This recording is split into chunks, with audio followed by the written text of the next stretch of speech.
आज आपण पाहतोय लेफ्टओव्हर चपाती पिझ्झा. सो त्यासाठी आपण कांदा पहिला चिरून घेऊया.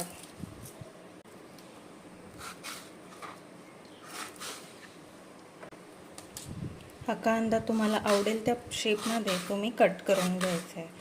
मला लेंथवाईज कांदा आवडतो सो मी तसा कट करते.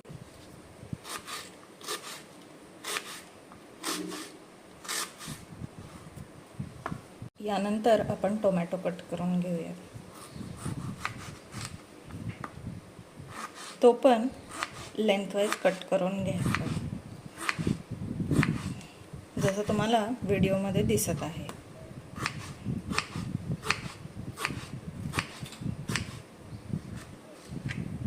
आता आपला टोमॅटो कट करून झालेला आहे. नंतर आपण शिमला मिरची कट करून घेणार आहे.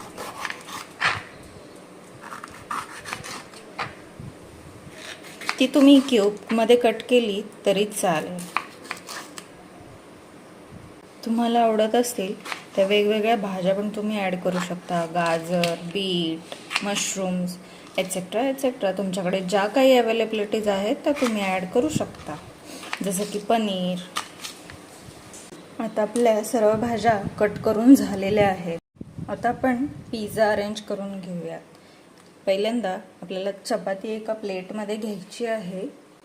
यानंतर यावर आपल्याला शेजवान चटणी किंवा पिझ्झा सॉस ॲड करायचा आहे आणि यामध्ये आपण अमूल चीज स्प्रेड ॲड करतो.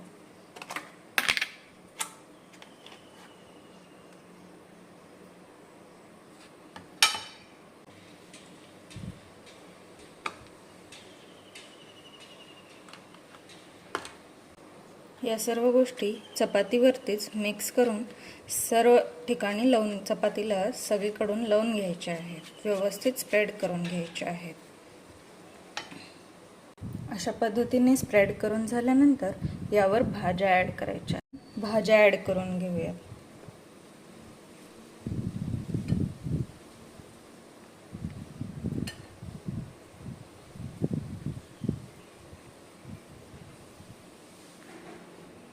अशा आपण यावर प्रोसेस्ड चीज वापरणार आहोत.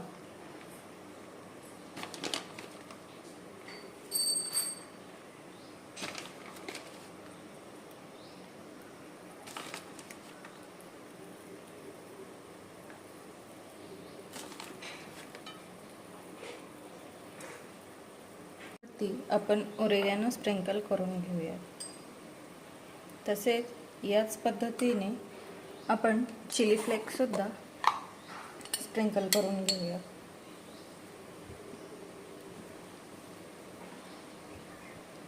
आता आपला पिझ्झा आपण पॅनमध्ये ठेवून देऊया. 10 ते 15 मिनिटं पिझ्झा आपला बेक व्हायला लागणार आहे. सो आपण तो झाकून ठेवूया. 10 ते 15 मिनिटं झालेली आहेत. आता आपण बघूयात पिझ्झा आपला कसा झाला.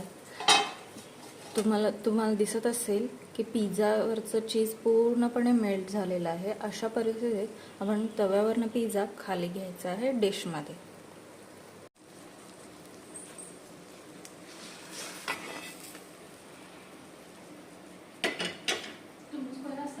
पिझ्झा काढल्यानंतर पिझ्झा कटरने पिझ्झाचे तुकडे करून घ्यायचे.